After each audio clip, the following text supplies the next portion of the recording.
Hello and welcome. Today we'll be looking at Chapter 2 of the History of Warcraft. And first we're going through the book, The Founding of Quel'Thalas. The High Elves, led by Darth Remonar, left Kalimdor behind them and challenged the storms of the Maelstrom. Their fleets wandered the wreckage of the world for many long years, and then they discovered mysteries and lost kingdoms among the sojourn. Darth Remonar, who had taken the name Sunstrider, or He Who Walks the Day, sought out places of considerable leeway power upon which to build a new homeland for his people. His fleet finally landed on the beaches of the Kingdom of Men, called Lordaeron. Forging inland, the High Elves found a settlement within the tranquil Tirisfal glades. After a few years, many of them began to go mad. It was theorized that something evil slept beneath a particular part of the world, but the rumors were never proven to be true. The High Elves packed up their encampment and moved northwards, towards another land rich with ley energies. As the High Elves crossed the rugged mountainous lands of Lordaeron, their journey became more perilous. Since they were effectively cut off from their life-giving energies of the Well of Eternity, many of them fell ill from the frigid climate or died from starvation. The most disconcerting change, however, was the fact that they were no longer immortal or immune to the elements. They also shrank somewhat in height, and their skin lost its characteristic violet hue. Despite their hardships, though, they encountered many wondrous creatures that had never been seen in Kalimdor. They also found tribes of primitive humans who hunted throughout the ancient forestlands. However, the direst threat they encountered were the ferocious and cunning forest trolls of Zulaman. These moss-skinned trolls could regenerate lost limbs and heal grievous physical injuries, but they proved to be barbaric, evil races. The Amani Empire stretched across most of northern Lordaeron, and the trolls fought hard to keep unwanted strangers from their borders. The elves developed a deep loathing for the vicious trolls and killed them on sight whenever they were encountered. After many long years, the High Elves finally found a land which was reminiscent to Kalimdor. Deep within the northern forest of the continent, they founded the kingdom of Quel'Thalas, and vowed to create a mighty empire which would dwarf that of their Kaldorei cousins.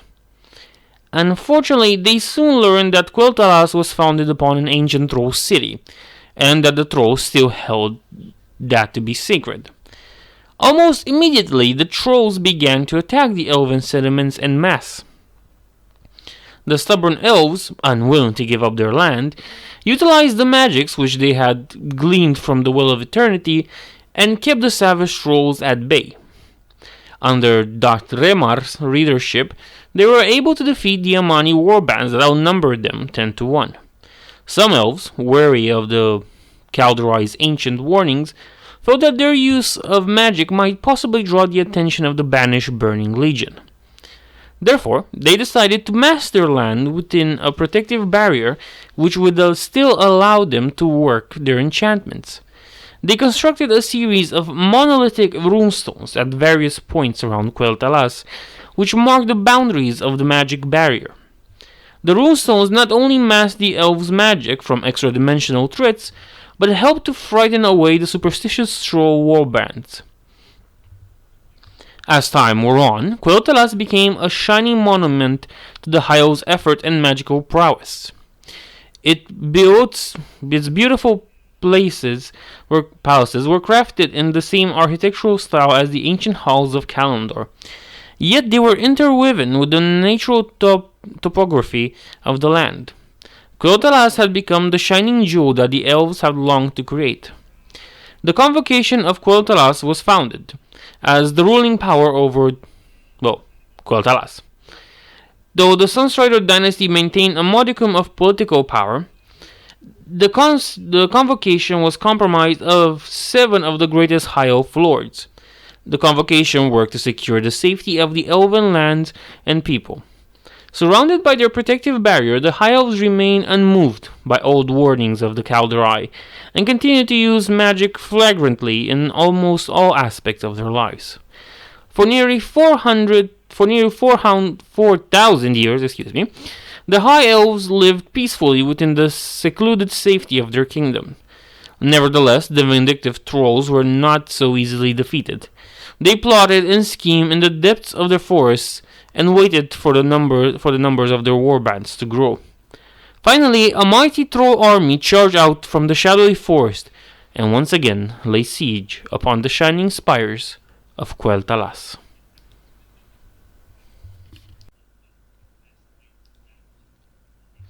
Arotar and the Troll Wars. As the High Elves fought for their lives against the Trolls' fierce onslaught, the scattered nomadic humans of Lordaeron fought to consolidate their own tribal lands. The tribes of early humanity raided each other's settlements with little heed for racial unification or honor. Yet one tribe, known as the Arati, saw that the Trolls were becoming too great a threat to ignore. The Arati wished to bring all of the tribes under its rule, so that they could provide a unified front against the Troll warbands. Over the course of 6 years, the cunning Arati outmaneuvered and outfought the rival tribes. After every victory, the Arati offered peace and equality to the conquered people. Thus, they won the loyalty of those they had beaten. Eventually, the Arati tribe came to include many disparate tribes, and the ranks of its army grew vast. Confident that they could hold their own against the troll warbands, or even the reclusive elves if need be, the Arati warlords decided to construct a mighty fortress city in the southern region of Lordaeron. The city-state named Strom became the capital of the Arati nation, Arator. As Arator prospered, humans from all over the vast continent traveled south to the protection and safety of Strom. United under one banner, the human tribes developed a strong, optimistic culture. Thoradin, the king of Arotar, knew that the mysterious elves in the Northlands were under constant siege by the trolls, but refused to risk the safety of his people in defense of the reclusive strangers. Many months passed as rumors of the elves' supposed defeat trickled down from the north. It was only when weary ambassadors from Quel'Thalas reached Storm that Thoradin realized how great the troll threat truly was. The elves informed Thoradin that the troll armies were vast and that once the trolls had destroyed Quel'Thalas, they would move on to attack the Southlands. The desperate elves, in dire need of military aid, hastily agreed to teach certain select humans to wield magic in exchange for their help against the warbands. Thoradin, distrustful of any magic, agreed to aid the elves out of necessity. Almost immediately, elven sorcerers arrived in Arotar and began to instruct a group of humans in the ways of magic. The elves found that the humans were innately clumsy in their handling of magic. They possessed a startling natural affinity for it. 100 men were taught the very basics of the elves' magical secrets, no more than it was absolutely necessary to combat the trolls. Convinced that their human students were ready to aid in the struggles, the elves left Strom and traveled north alongside the mighty armies of King Thoradin. The united elf and human armies clashed against the overwhelming troll warbands at the foot of the Altrak mountains. The battle lasted for many days, but the unflagging armies of Arotar never tired or gave an inch of ground before the troll onslaught. The elven lords demanded that the time had come to release the powers of their magic upon the enemies. The 100 human magi and a multitude of elven sorcerers called down the fury of the heavens and so set the troll armies ablaze. The elemental fires prevented the trolls from regenerating their wounds and burned their tortured forms from the inside out. As the troll armies broke and attempted to flee, Thoradin's army ran them down and slaughtered every last one of their soldiers. The trolls would never fully recover from their defeat, and history would never see the trolls rise as one nation again. Assured that Quel'Thalas was safe from the destruction, the elves made a pledge of loyalty and friendship to the nation of Arotar, and to the bloodline of its king, Thoradin. Humans and elves would nurture peaceful relations for ages to come.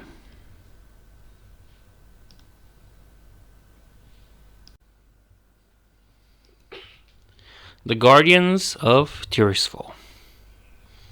With the absence of trolls in the Northlands, the Elves of Quel'Thalas bennett their efforts towards rebuilding their glorious homeland. The various armies of Arotar returned home to the southland of Strom. The human society of Arotar grew and prospered. Yet Torden, very fearful that his kingdom would splinter apart if it overextended itself, maintained that Strom was the center of the Arotian Empire. After many peaceful years of growth and commerce, mighty Thoradin died of old age, leaving Arotar's younger generation free to expand the empire beyond the lands of Strom. The original 100 mage, who were tutored in the ways of magic by the elves, expanded their power and studied the mystical disciplines of spellweaving in much greater detail. These magi, initially chosen for their strong wills and noble spirits, had always practiced their magic with care and responsibility. However, they passed their secrets and powers on to a newer generation that had no concept of the rigors of war or the necessity for self-restraint. These younger magicians began to practice magic for personal gain, rather than out of any responsibility towards their fellow. As the empire grew and expanded into new lands, the young magicians also spread out into the southlands, wielding their mystical powers. The magicians protected their brethren from the wild creatures of the land, and made it possible for new city-states to be constructed in the wilderness. Yet, as their power grew, the magicians became ever more conceited and isolated from the rest of society. The second Arotian city-state of Dalaran was found in the lands north of Strom. Many fledgling wizards left the restraining confines of Strom behind and traveled to Dalaran, where they hoped to use their new powers with greater freedom. These magicians used their skills to build up in the enchanted spires of Dalaran, and revealed in the pursuit of their studies. The citizens of Dalaran tolerated the magicians' endeavors and built up a bustling economy under the protection of their magic-using defenders. Yet as more and more magicians practiced their arts, the fabric of reality around Dalaran began to weaken and tear. The sinister agents of the Burning Legion, who had been banished when the Well of Eternity collapsed, were lured back into the world by the heedless spellcasting of the magicians of Dalaran. Though these relatively weak demons did not appear in force, they did sow considerable confusion and chaos within the streets of Dalaran. Most of these demonic encounters were isolated events, and the ruling magocrats did what they could to keep the events hidden from the public. The most powerful magicians were sent to capture the elusive demons, but they often found themselves hopelessly outmatched by the lone agents of the mighty legion. After a few months, the superstitious peasantry began to suspect that their sorceress rulers were hiding something terrible from them. Rumors of revolution began to sweep through the streets of Dalaran, as the paranoid citizenry questioned the motives and practices of the magicians they had once admired. The magocrats, fearing that the peasants would revolt and that Strom would take action against them, turned to the only group they felt would understand their particular problem: the Elves. Upon hearing the magocrats' news of demonic activity in Dalaran, the Elves quickly dispatched their mightiest wizards to the human lands. The Elven wizard studies the energy currents in Dalaran and made detailed reports of all demonic activity that they beheld. They concluded that although there were only a few demons loose in the world, the Legion itself would remain a dire threat so long as humans continued to wield the forces of magic.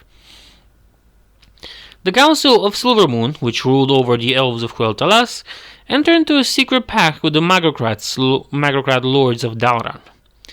The Elves told the Magocrats about the history of the ancient Kalendor and of the Burning Legion, a history which still threatened the world. They informed the humans that so long as they used magic, they would need to protect their citizenry from the malicious agents of the Legion. The Magocrats proposed the notion of empowering a single mortal champion who would utilize their collective powers in order to fight a never-ending secret war against the Legion. It was stressed that the majority of mankind could never know about the Guardians or the threats of the Burning Legion, for fear that they would riot in fear and paranoia. The Elves agreed to the proposal and founded a secret society that would watch over the selection of the Guardian and help to stem the rise of chaos in the world. The society held the secret meetings in the shadowed Tirisfal glades, where the High Elves had first settled in Lordaeron. Thus, they named the secret sect the Guardians of Tirisfal. The mortal champion who were chosen to be guardians were imbued with the incredible power of both elven and human magic. Though there will only ever be one guardian at a time, they held such vast power that they could single-handedly fight back the Legion's agents wherever they were found in the world. The Guardian power was so great that only the Council of Tirisfal was allowed to choose potential successors to the mantle of guardianship. Whenever a guardian grew too old or wearied of the secret war against chaos, the Council chose a new champion, and under controlled condition formally channeled the guardian power into its new agent. As the generations passed, Guardians defended the masses of humanity from the invisible threat of the Burning Legion throughout the lands of Arator and Quel'Thalas. Arator grew and prospered while the use of magic spread throughout the Empire. Meanwhile, the Guardians kept a careful watch for signs of demonic activity.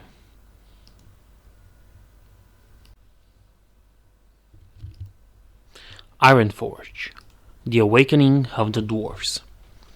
In the ancient times, after the Titans departed Azeroth, their children, known as the Earthen, continued to shape and guard the deep recesses of the world. The Earthen were largely unconcerned with the affairs of the surface-dwelling races, and longed only to plumb the dark depths of the earth. When the world was sundered by the Well of Eternity's implosion, the Earthen were deeply affected. Reeling with the pain of the earth itself, the Earthen lost much of their identity and sealed themselves within the stone chambers where they were first created. Uldaman, Uldum, and Ulduar. These were the names of the ancient Titan cities where the Earthen first took shape and form. Buried deep beneath the world, the Earthen rested in peace for nearly 8,000 years. Though it is unclear what awakened them, the Earthen sealed within Uldaman eventually arose from their self-imposing slumber. These Earthen found that they had changed significantly during the hibernation. Their rocky hides had softened and become smooth skin, and their powers over stone and earth had waned. They had become mortal creatures. Calling themselves dwarves, the last of the Earthen left the halls of Uldaman and ventured out into the walking world. Still lulled by the safety and wonders of the deep places, they founded a vast kingdom under the highest mountain in the land. They named their land Kazmodan, or the Mountain of Kaz, in honor of the Titan shaper Kazgoroth.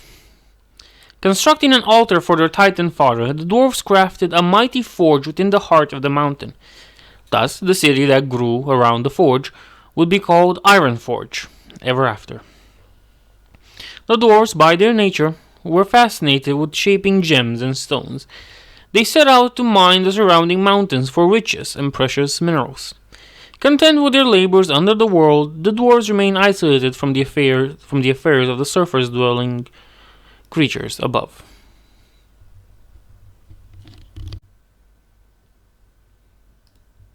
The Seven Kingdoms. Strom continued to act as the central hub of Arotar.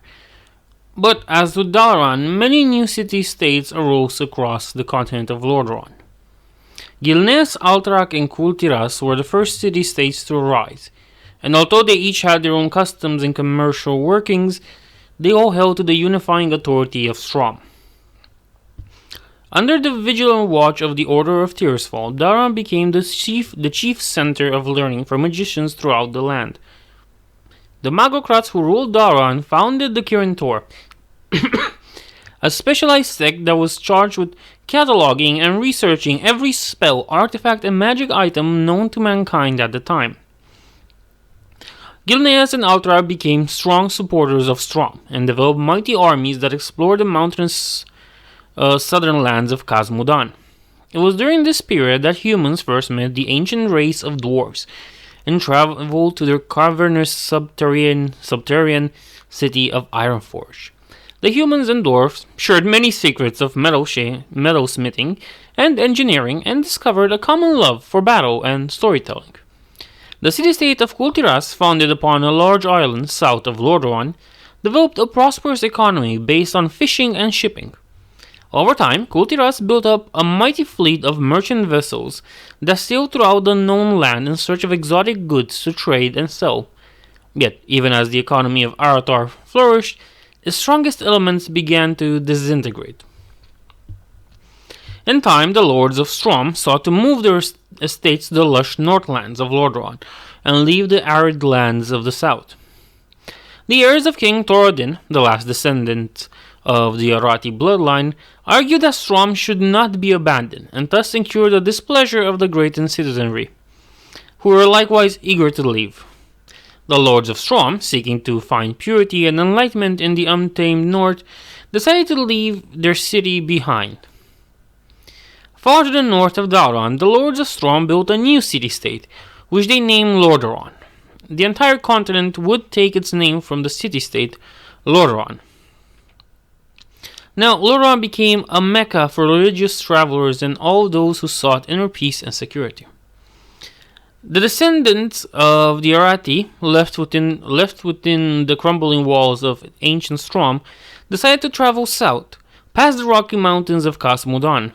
Their journey finally ended after many long seasons, and they settled in the northern region of the continent they would name Azeroth. In a fertile valley, they founded the Kingdom of Stormwind, which quickly became a self-sufficient power in its own right. The few warriors still left in Strom decided to remain and guard the ancient walls of their city. Strom was no longer the center of the empire, but it developed into a new nation known as Stromgarde. Though each of the city-states became prosperous in its own right, the empire of Arator had effectively disintegrated. As each nation developed its own customs and beliefs, they became increasingly segregated from one another. King Thoradin's vision of a united humanity had faded at last.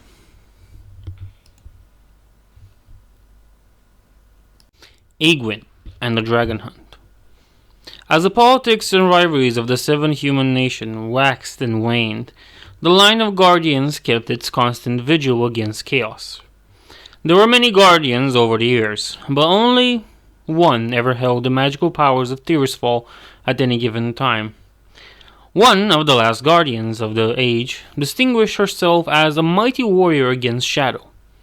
Aegwynn, a fiery woman girl, won the approbation of the Order and was given the mantle of guardianship. Aegwynn vigorously worked to hunt down and eradicate demons wherever she found them, but she often questioned the authority of the male-dominated Council of Tirisfal. She believed that the ancient elves and the elderly men who presided over the council were too rigid in their thinking and not far-sighted enough to put a decisive end to the conflict against chaos. Impatient with lengthy discussions and debate, she yearned to prove herself worthy to her peers and superiors, and, as a result, frequently chose valor over wisdom in crucial situations. As her mastery over the cosmic powers of Tirisfal grew, Aegwynn became aware of a number of powerful demons that stalked the icy northern continent of Northrend. Traveling to the distant north, Aegwynn tracked the demons into the mountains. There she found that the demons were hunting one of the last surviving dragonflights and draining the ancient creature of their innate magic. The mighty dragons, who had fled from the ever-advancing march of mortal societies, found themselves too evenly matched against the dark magics of the Legion. Aegwynn confronted the demons, and with help from the noble dragons, eradicated them. Yet, as the last demon was banished from the mortal world, a great storm erupted through the north. An enormous dark visage appeared in the skies above Northrend. Sargeras, the Demon King and Lord of the Burning Legion, appeared before Aegwynn and bristled with hellish energy. He informed the young guardian that the time of Tirisfal was about to come to an end, and that the world would soon bow before the onslaught of the Legion. The proud Aegwynn, believing herself to be a match for the menacing god, unleashed her powers against Sargeras' avatar. With disconcerting with ease, Aegwynn battered the Demon Lord with her powers and succeeded in killing his physical shell. Fearing that Sargeras' spirit would linger on, the naive Aegwynn locked the ruined husk of his body within one of the ancient halls of Kalimdor that had been blasted to the bottom of the sea when the Well of Eternity collapsed. Aegwynn would never know that she had done exactly as Sargeras had planned. She had inadvertently sealed the fate of the mortal world, for Sargeras, at the time of his corporal death, had transferred his spirit into Aegwynn's weakened body. Unbeknownst to the young guardian, Sargeras would remain cloaked within the dark recesses of her soul for many long years. The War of the Three Hammers. The dwarves of Ironforge Mountain lived in peace for many long centuries. However, their society grew too large within the confines of their mountain cities. Though the mighty High King Modimus Anvilmar ruled over all dwarves with justice and wisdom, three powerful factions had risen amongst the dwarven society. The Bronzebeard Clan, ruled by Thane Madoran Bronzebeard, held close ties to the High King and stood as the traditional defenders of Ironforge Mountain. The Wildhammer clan, ruled by Thane Carados Wildhammer, inhabited the foothills and crags around the base of the mountain and sought to gain more control within the city. The third faction, the Dark Iron clan, was ruled by the sorcerer Thane Tarusian. The Dark Irons hid within the deepest shadows under the mountain and plotted against both their Bronzebeard and Wildhammer cousins. For a time, the three factions kept a tenuous peace, but tensions erupted when High King Anvilmar passed away from old age. The three ruling clans went to war for control of Ironforge itself. The Dwarf Civil War raged under the earth for many years. Eventually, the Bronzebeards, who had the largest standing army, banished the Dark Irons and Wildhammers from under their mountains. Carados and his Wildhammer warriors traveled north through the barrier gates of Dun Algaz, and they founded their own kingdom within the distant peaks of Grim Batol. There, the Wildhammers thrived and rebuilt their stores of treasures. Tarsian and his Dark Irons did not fare as well. Humiliated and enraged by their defeat, they vowed revenge against Ironforge. Leading his people far to the south, Tarsian founded a city, which he named after himself, of course, within the beautiful Red Ridge Mountains. Prosperity and the passing of years did little to ease the Dark Irons' rancor towards their cousins. Tarsian and his sorceress wife, Modgud, launches a two-pronged assault against both Ironforge and Grim Batol. The Dark Irons were intent on claiming all of Cosmodan for their own. The Dark Iron army smashed against their cousins' strongholds and nearly took both kingdoms. However, Madoran Bronzebeard ultimately led his clan to a decisive victory over Tarsian's sorceress army. Tarsian and his servants fled back to the safety of their city, unaware of the events transpiring at Grim Batol, where Modgud's army would fare no better against Carados and his Wildhammer warriors. As she confronted the enemy warriors, Modgud used her powers to strike fear within their hearts. Shadows moved at her command, and dark things crawled up from the depths of the earth to stalk the Wildhammers in their own halls. Eventually, Modgud broke through the gates and laid siege to the fortress itself. The Wildhammers fought desperately, Carados himself wading through the rolling masses to slay the sorceress queen. With their queen lost, the Dark Irons fled before the fury of the Wildhammers. They raced south towards their king's stronghold, only to meet the armies of Ironforge, which had come to aid Grim Batol. Crushed between two armies, the remaining Dark Iron forces were utterly destroyed. The combined armies of Ironforge and Grim Batol then turned south, intent on destroying Tarsian and his Dark Irons once and for all. They had not gone far when Tarsian's fury resulted in a spell of cataclysmic proportions. Seeking to summon a supernatural minion that would ensure his victory, Tarsian called upon the ancient powers sleeping beneath the world. To his shock, and ultimately his doom, the creature that emerged was more terrible than any nightmare he could have imagined. Ragnaros, the Fire Lord, immortal lord of all fire elementals, had been banished by the Titans when the world was young. Now, freed by Tarsian's call, Ragnaros erupted into being once again. Ragnaros' apocalyptic rebirth into Azeroth shattered the Red Ridge Mountains and created a raging volcano at the center of the devastation. The volcano, known as Blackrock Spire, was bordered by the Searing Gorge to the north and the Burning Steppes to the south. Though Tarsian was killed by the force he had unleashed, his surviving brethren were ultimately enslaved by Ragnaros and his elementals. They remain within the spire to this day. Witnessing the horrific devastation and the fire spreading across the southern mountains. It says here King Madaron and King Caladros, but whatever, halted their armies and hastily turned back towards their kingdoms, unwilling to face the awesome wrath of Ragnaros. The Bronzebeards returned to Ironforge and rebuilt their glorious city. The Wildhammers also returned home to Grim Batol. However, the death of Modgud had left an evil stain on the mountain fortress, and the Wildhammers found it uninhabitable. They couldn't live there. Uninhabitable. They were bitter in their hearts over the loss of their beloved home. King Bronzebeard offered the Wildhammers a place to live within the borders of Ironforge, but the Wildhammers steadfastly refused. Gardos took his people north, towards the land of Lordaeron, settling within the lush forests of the hinterlands. The Wildhammers crafted the city of Airy Peak, where the Wildhammers grew closer to nature and even bonded with the mighty griffins of the area. Seeking to retain relations and trade with their cousins, the dwarves of Ironforge constructed two massive arches, Tanadol's Span, to bridge the gap between Khazmodan and Lordaeron. Bolstered by mutual trade, the two kingdoms prospered.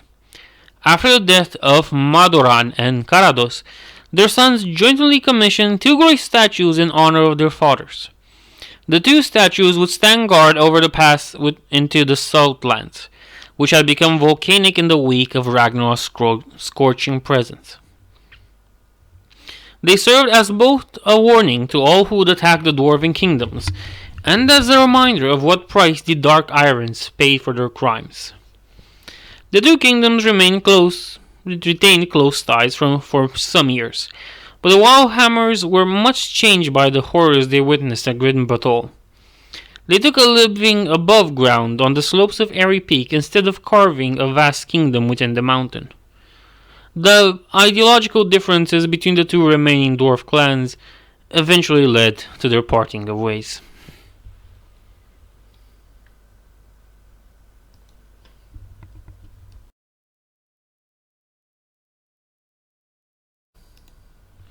The Last Guardian. The Guardian Aegwin grew powerful over the years and used the Tirisfal's energies to greatly expand her life. Foolishly believing that she had defeated Sargeras for good, she continued to safeguard the world from the Demon King's minions for nearly 900 years. However, the Council of Tirisfal finally decreed that her stewardship had come to an end. The Council ordered Aegwin to return to Dalaran so that they could choose a new successor for the Guardian power. Yet Aegwin, ever distrustful of the Council, decided to choose a successor on her own. The proud Aegwin planned to give birth to a son who she would divest her power to. She had no intention of allowing the Order of Tirisfal to manipulate her successors as they had tried to manipulate her. Traveling to the southern nation of Azeroth, Aegwin found the perfect man to father her son, a skilled human magician known as Nihilus Aran. Aran was the court conjurer and advisor for Azeroth's king. Aegwynn seduced the magician and conceived a child by him. Nyla's natural affinity for magic would run deep within the unborn child and define the tragic steps the child would later take. The power of Tirisfal was also implanted into the child, yet it wasn't to awaken until it reached physical maturity. Time passed, and Aegwynn gave birth to her son in a secluded grove. Naming the boy Medivh, which means keeper of secrets in the High Elven tongue, Aegwynn believed that the boy would mature to become the next guardian. Unfortunately, the malignant spirit of Sargeras, which had been hiding inside her for some time now, had possessed the defenseless child while it was still in her womb. Aegwynn had no idea that the world's newest guardian was already possessed by its greatest nemesis. Certain that her baby was healthy and sound, Aegwynn delivered young Medivh to the court of Azeroth and left him there to be raised by his mortal father and his people. She then wandered into the wilderness and prepared to pass into whatever afterlife awaited her. Medivh grew to become a strong boy and had no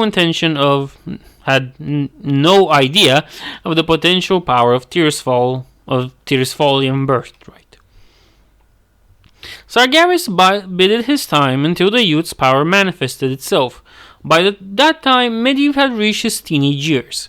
He became very popular on Azeroth for his magical prowess, and often went off on adventures with his two friends, Lane, the Prince of Azeroth, and Anduin Lothar, one of the last descendants of the Arati bloodline. The three boys constantly caused mischief around the kingdom, but they were well liked by the general citizenry. When Medivh reached the age of 14, the cosmic powers inside him awakened and clashed within the pervasive spirit of Sargeras that lurked within his soul. Medivh fell into a catatonic state which lasted for many years. When he awakened from his coma, he found that he had grown to adulthood, and his friends Lane and Anduin had become the regents of Azeroth.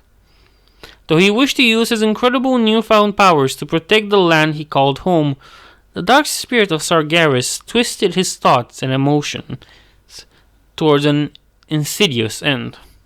Sargeras revealed within the darkening heart of Medivh, for he knew that his plan for the second invasion of the world were nearing completion, and that the world's last guardian would bring them all to fruition.